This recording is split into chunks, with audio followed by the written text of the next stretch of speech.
Afternoon one and all, Scottie K here, back again for 2016, wishing you all a very happy new year. I trust you all had a great Christmas and a nice break, leaving you fully recharged to face the coming year.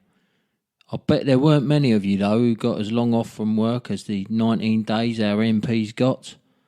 2.5 weeks. 2.5 weeks from the 15 weeks holiday they get as part of their package. 2 weeks more than the teachers. Nice work if you can get it. Anyway, this extended holiday period has resulted in a shortage of news and goings on, yet the country is still carried on. Things haven't ground to a halt, have they? Makes you wonder just how important our MPs are, doesn't it? Because of this shortage, I thought I'd start off with my view on Nigel Farage. Now, Nigel Farage, in the eyes of many UKIP supporters, is a hero. A former commodity broker, he was also a member of the Conservative Party before leaving in 1992, after the signing of the Maastricht Treaty. He then became one of the founding members of the United Kingdom Independence Party, for which he stood at several European and Westminster elections, finally being elected as an MEP for the South East of England in 1999. In 2006, he became the leader of UKIP, a position he still holds despite standing down for roughly a year in 2009 to contest Speaker John Bercow's Buckingham constituency in the 2010 general election, coming third.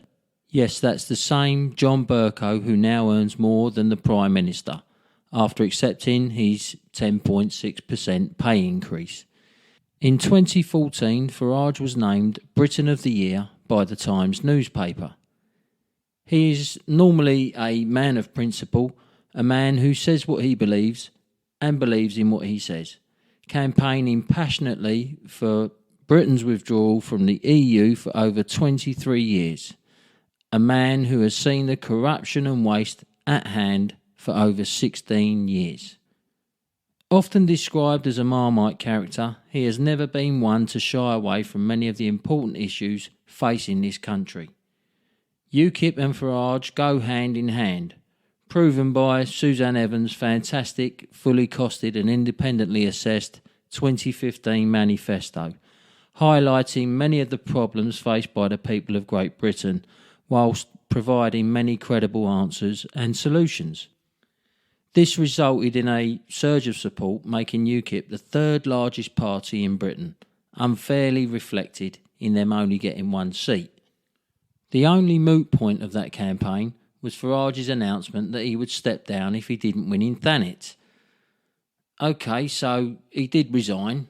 However, the fact he was reinstated only a few days later did result in a certain amount of humiliation for him and the party.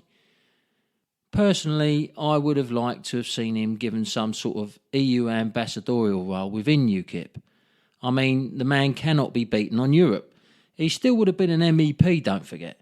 He could also have been free to pursue a media career, keeping him at the forefront of the referendum.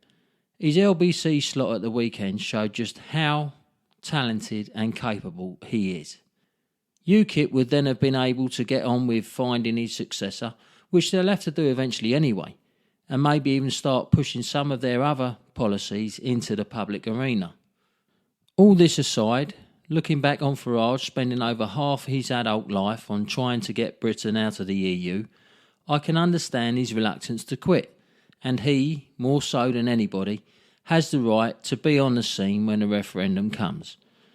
Without this brave and remarkable man, we surely wouldn't have had this referendum. The man is a hero. So hopefully that's coming this year. And now with the Daily Mail backing a Brexit too, the tables are turning in our favour. And with the Conservatives being given freedom to campaign for either side, I'm sure we will see many of them joining our ranks. It is all getting very exciting, and I for one certainly cannot wait to derail the Brussels gravy train. Right, that's me done, I'm off now. But I'll be back next week, so until then, be safe and be lucky.